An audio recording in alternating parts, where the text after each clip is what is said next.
እኛ ኃጢአተኛ መሆናችን እግዚአብሔር ከኛ ጋር አብሮን እንዳይሆን አያደርግም። እንዳይዋሃደን ግን ያደርጋል።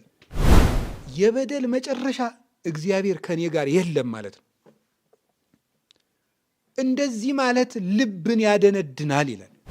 ልብ የጠየቃችሁትን ጥያቄ ስላልመለሰላችሁ፣ ያሰባችሁት ስላልተሳካ፣ የጀመራችሁት ስላልተፈጸመ መንፈስ ቅዱስ ትቶኛል አትበሉ ነው። እስከ ዓለም ፍጻሜ እኔ ከእናንተ ጋር ነኝ። ሁልጊዜ እግዚአብሔር ለሰው ልጆች የሚሰጠው ተስፋ እኔ ከእናንተ ጋር ነኝ።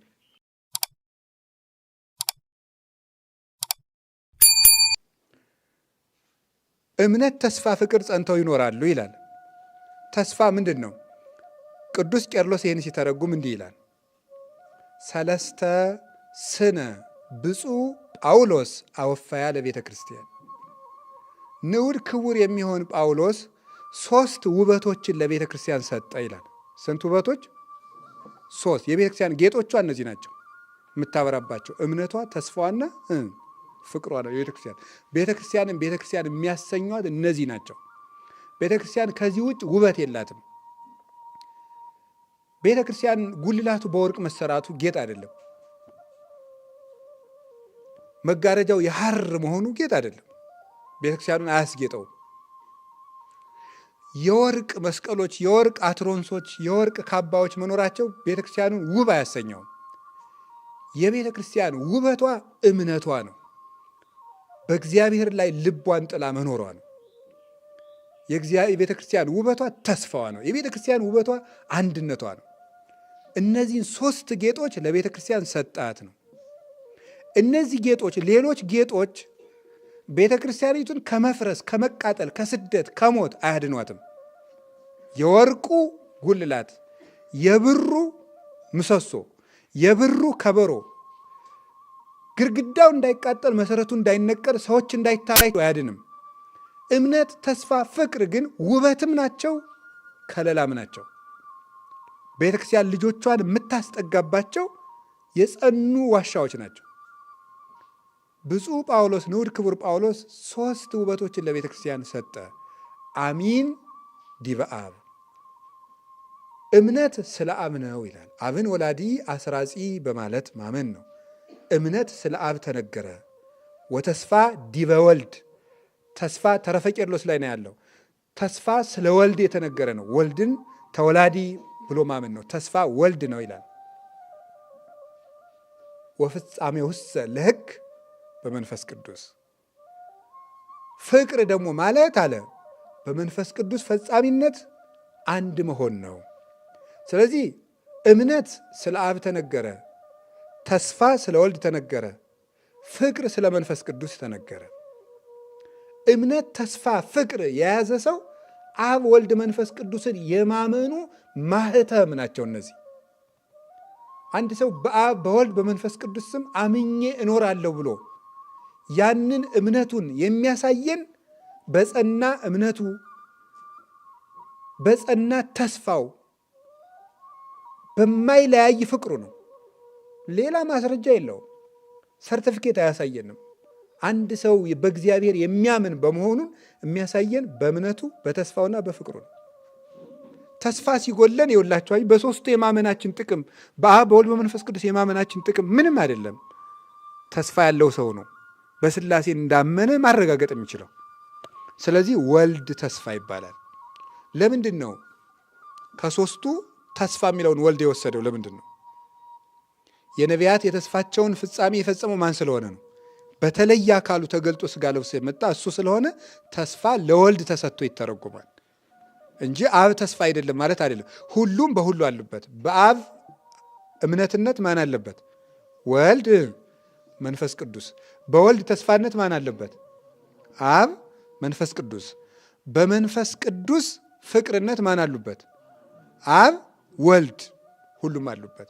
ግን ተስፋ ለወልድ ተሰጥቶ የሚነገርበት ምክንያት የነቢያትን ቀጠሮ የመዳን ተስፋ የፈጸመው እሱ ስለሆነ ነው። በስጋ ተገልጦ ሞቶ ተሰቅሎ አስታርቆ ትንቢተ ነቢያትን የፈጸመ የማዕዘኑ ራስ ሆኖ የታየ እሱ ስለሆነ በተለየ አካሉ ስጋ መልበሱንና ትንቢተ ነቢያትን መፈጸሙን በኋላም ታይቶ ተገልጦ ዋጋ በክበበ ትስብእት ተገልጦ የሚያስረክብ እሱ ስለሆነ ነው። ከዚያ የተነሳ ተስፋ በወልድ ይመሰላል። ወይም ተስፋ ማለት ወልድ ነው። መንግስተ ሰማያት ሲተረጎም ብዙ ጊዜ ወንጌል ላይ ምንድን ነው የሚለው? ስለ መንግስተ ሰማያት የተመሰሉ ምሳሌዎች ሁሉ ማን ነው መንግስተ ሰማያት ነው የሚያሳየን? ለምሳሌ ትመስል መንግስተ ሰማያት ገሪፈ እንተ ተወዴት ውስተ ባሕር ወአስተጋባት ኩሎ ዘመድ አሳ የሚለው ማን ነው? መንግስተ ሰማያት ሕገ ወንጌል ተስፋ እግዚእነ ኢየሱስ ክርስቶስ በባህር ውስጥ የተጣለች ከሁሉም ወገን አሳ የሰበሰበች መረብ ትመስላለች አይደል ያለ። ትመስል መንግስተ ሰማያት ብእሴ ንጉሰ ዘገብረ ከብካበ ለወልዱ። መንግስተ ሰማያት ሕገ ወንጌል ተስፋ እግዚእነ ኢየሱስ ክርስቶስ ለልጁ ሰርግ ያደረገ ንጉስን ትመስላለች። ትመስል መንግስተ ሰማያት ብሁአ ዘነስአቶ ብሲት ወወደየቶ ውስተ ሰለስቱ መስፈርተ ሐሪጽ ወአብህአ ኩሎ። መንግስተ ሰማያት ሕገ ወንጌል ተስፋ እግዚእነ ኢየሱስ ክርስቶስ ብልህ ሴት በሶስት መስፈሪያ ዱቄት የለወሰችውን እርሾ ትመስላለች። እሱ ሁሉንም አጣፈጠው፣ አንድ አደረገው፣ መጻጻ አደረገው ይላል። ስለዚህ ብልህ ሴት የወልድ የባህሪ ጥበቡ ሶስት መስፈሪያ ዱቄት ነፍስ፣ ስጋ፣ መንፈስ እርሾ የተባለ ወልድ በሶስት መስፈሪያ ዱቄት ተለወሰ ማለት ነፍስን፣ ስጋን፣ መንፈስ ዋሃደ ማለት ነው ተብሎ ተተርጉሟል። ስለዚህ መንግስተ ሰማያት ክርስቶስ ነው መንግስተ ሰማያት ተብሎ የሚታረጉ ተስፋ። ስለዚህ እኛ መንግስተ ሰማያትን ተስፋ እናደርጋለን ባልን ጊዜ ማንን እያልን ነው? ጌታችን መድኃኒታችን ኢየሱስ ክርስቶስን ተስፋ እናደርጋለን ማለት ነው። ስለዚህ ለእኛ መንግስተ ሰማያታችን ክርስቶስ ነው። ሀገር አይደለም የምንጠብቀው፣ እሱን ነው የምንጠብቀው። ሀገር የለም ማለት ግን አይደለም። ፍጡር የሚኖርበት እሱ ያወቀው ቦታ ያዘጋጀው የብርሃን ከተማ አለ። እኛ ግን ስለ ሀገር አይደለም የምንጨነው። እኛ የምንፈልገው እሱን ነው።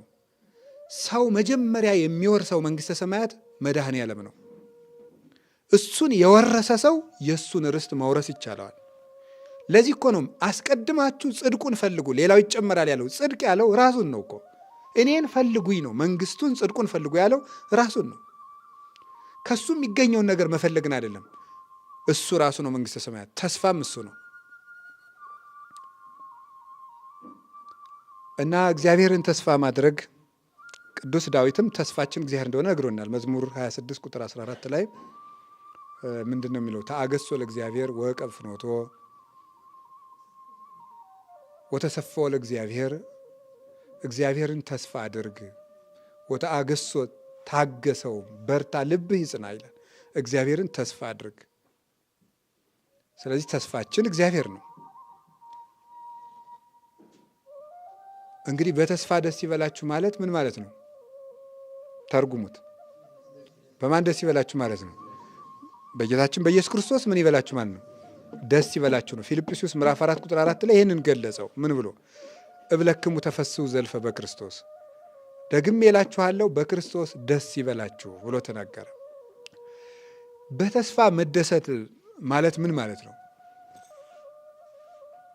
ወይም በክርስቶስ መደሰት ወይም ተስፋን አድርጎ መደሰት ማለት ምን ማለት ነው? አንድ ሰው ተስፋ አለው ሲባል ምን ማለት ነው? ተስፋ አለው ሲባል ምን ማለት ነው? የመጀመሪያው ሁሉን በሚችል በእግዚአብሔር እጅ ውስጥ እንዳሉ ማመን ማለት ነው። እግዚአብሔርን ተስፋ ማድረግ ማለት እሱ ነው። ተስፋ አንድ ሰው ተስፋ አለው ማለት ምን ማለት ነው? ሁሉን በሚችል በእግዚአብሔር እጅ ውስጥ አለሁ ብሎ ማመን ነው። እምነት የሌለው ተስፋ የለም። ተስፋ የሚጎድለው እምነት ሲጎድል ነው። እግዚአብሔር እቅፍ ነኝ ማለት ይሄ በተስፋ መደሰት ነው። በእግዚአብሔር እጅ ነኝ ማለት ደጋግሞ ለአባቶች የሰጣቸው ተስፋ ይሄን ነበረ። ኦሪት ዘፍጥረት ምዕራፍ 15 ቁጥር 1 ላይ ውስጡ የነገርን ነገር አለ። ኢትፍራህ አብርሃም ሆይ አትፍራ። አብርሃም አልተባለም ያን ጊዜ፣ አብርሃም ነው የነበረ የዛን ጊዜ። አብርሃም ሆይ አትፍራ፣ እስመ አነ ሀሎኩ ምስሌከ፣ እኔ ካንተ ጋር እሆናለሁ። አጸናአከ፣ ድል እንድትነሳ አደርግሃለሁ። ወአአብየከ፣ ክብርም እሰጥሃለሁ። እስመ ብዙህ ሴጥከ ባህቤ በእኔ ዘንድ ዋጋ ብዙ ነውና ብሎ ይነገራል። እግዚአብሔር እኔ ካንተ ጋር ነኝና አትፍራ ብሎታል። ከእግዚአብሔር ጋር እኖራለሁ ብሎ እግዚአብሔር አብሮኛል፣ እሱ ይጠብቀኛል፣ እሱ እጅ ላይ ነኝ ብሎ ማመን ሁሉን በሚችል በእግዚአብሔር ካህሊነት ላይ መውደቅ ነው፣ ራስን መጣል። ግድፍ ላይ ለእግዚአብሔር ህሊናከ ወውቱ ይሴሰየከ፣ ህሊናህን በእግዚአብሔር ላይ ጣል ብሏል ቅዱስ ዳዊት። ጣለው፣ ራስን መጣል ለእግዚአብሔር። ለእግዚአብሔር ፈጽሞ አሳልፎ መስጠት ራስን፣ እሱ ነው ተስፋ ማለት። በእግዚአብሔር ጥበቃ ውስጥ መሆን። አንድ እግዚአብሔር የሰጠን ቃል ኪዳን ምንድን ነው? ሁልጊዜ አብሬያችሁ እሆናለሁ ነው። ይህን ሁልጊዜ መርሳት የለብንም። አብሬያችሁ እሆናለሁ ለአብርሃም እንዳለው፣ ለአብርሃም ያለው ለይስሐቅ ደገመለት። ኦሪት ዘፍጥረት ምዕራፍ 26 ላይ አነ ውእቱ አምላኩ ለአብርሃም አቡከ እሄሉ ምስሌከ፣ እኔ የአባትህ የአብርሃም አምላክ ነኝ፣ አትፍራ፣ ከአንተ ጋር እሆናለሁ። እኔ ከእናንተ ጋር ነኝ የሚለው እግዚአብሔር የሰጠን ዋስትና ነው። በዚህ ሁልጊዜ እርግጠኛ መሆን፣ እኔ ከእናንተ ጋር ነኝ የሚለው እግዚአብሔር ከእኔ ጋር ነው ብሎ ማመን፣ ተስፋ ማለት እሱ ነው። ሙሴንም ምንድን ነው ያለው? እኔ ከአንተ ጋር እሄዳለሁ ነው ያለው። ወደ ፈርዖን ሲሄድ ምን ይዤ? እኔ ከአንተ ጋር እሄዳለሁ፣ ምልክቱም በትርህን እንዲህ አድርጋት፣ ከአንተ ጋር እሄዳለሁ። ይህንን ማመን። ከዚያስ እዚህ ውስጥ የምናየው ምንድን ነው? እግዚአብሔር ከአባቶች ጋር ብቻ ሳይሆን ከእኛም ጋር እንዳለ ማመን ነው። እግዚአብሔር ከአባቶች ጋር ብቻ ሳይሆን ከማን ጋር እንደሆነ ከእኛም ጋር የሚኖር ነው እግዚአብሔር። መጽሐፈ ኢያሱ ምዕራፍ 1 ቁጥር 5 ላይ እንዲህ ብሎ ይናገራል። ኢትፍራህ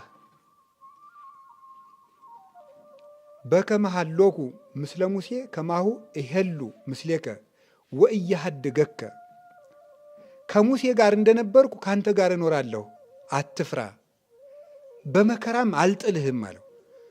እግዚአብሔር ለሙሴ ነበር እንጂ እኔማ እንዳይል ከሙሴ ጋር እንደነበርኩ በዚያው መጠን ካንተ ጋር እኖራለሁ አለው። እግዚአብሔር ከአባቶች ጋር እንደነበረው ከእኛ ጋር ይኖራል። ከትልልቆች ጋር እንደነበረው ከትንንሾች ጋር ይኖራል። እግዚአብሔር ከእኛ ጋር ለመሆን ከእኛ መስፈርት ፈልጎ አይደለም ከእኛ ጋር የሚሆን። ፍጥረቶቹ በመሆናችን አብሮን አለ። ሰው በመሆናችን አብሮን አለ። ክርስቲያን በመሆናችን አብሮናል። ፍጥረቶቹ ስለሆን እንደ ማንኛውም ፍጥረት መልቶ አብሮናል። ሰው ስለሆን በአርአያው በአምሳሉ ስለፈጠረን በልዩነት ከኛ ጋር አለ። ክርስቲያኖች ስለሆን ደግሞ ተዋህዶን አብሮናል። ያን ነው ማሰብ። ከአባቶች ጋር እንደነበረው ከኛ ጋር ነበር። ከሐዋርያት ጋር ለሐዋርያትስ ምንድን ነው ያላቸው? የሰጣቸው ዋስትና አሁን ምንድን ነው? ወአነ እሄሉ ምስሌክሙ እስከ ሕልቀተ ዓለም፣ እስከ ዓለም ፍጻሜ እኔ ከእናንተ ጋር ነኝ። ሁልጊዜ እግዚአብሔር ለሰው ልጆች የሚሰጠው ተስፋ እኔ ከእናንተ ጋር ነኝ፣ እስከ ዓለም ፍጻሜ እኔ ከእናንተ ጋር ነኝ። እስከ ዓለም ፍጻሜ ጴጥሮስ አለ፣ ዮሐንስ አለ፣ በርቶሎሜዎስ አለ፣ ታዲዮስ አለ። ማን አለ? እስከ ዓለም ፍጻሜ ከእናንተ ጋር ብቻ አይደለም፣ ከሚመጣው ትውልድ ጋር ሳልለወጥ አብሬ እኖራለሁ። ዕብራውያን ምዕራፍ 13 ቁጥር 8 ላይም ቅዱስ ጳውሎስ የነገር እንደዚህ ነው። ኢየሱስ ክርስቶስ ዘትማልም ወይም ወክም መውት እስከ ለዓለም። ኢየሱስ ክርስቶስ ትናንትም ዛሬም እስከ ዘላለም ድረስ ሕያው ነው፣ አይለወጥም። እኛ ኃጢአተኛ መሆናችን እግዚአብሔር ከእኛ ጋር አብሮን እንዳይሆን አያደርግም። እንዳይዋሃደን ግን ያደርጋል። ተዋህዶን እንዳይኖር በክብር እንዳይገለጥልን ያደርጋል።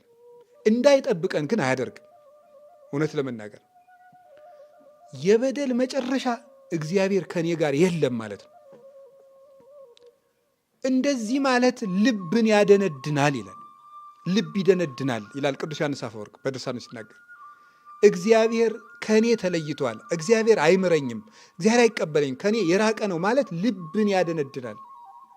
ልብ ሲደነድንስ እስመ እምግዘፈ ልብ ይከውን ተቃርኖተ እግዚአብሔር። ልብ ሲደነድን ደግሞ እግዚአብሔርን መቃረን ይመጣል። ይሄስ ምን ያመጣል?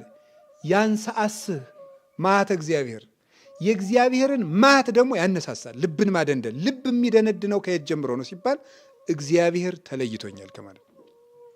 ቅዱስ ጳውሎስ በአንደኛ ቆሮንቶስ መልእክቱ ምዕራፍ 12 ላይ ሲናገር እንዲህ ይላል።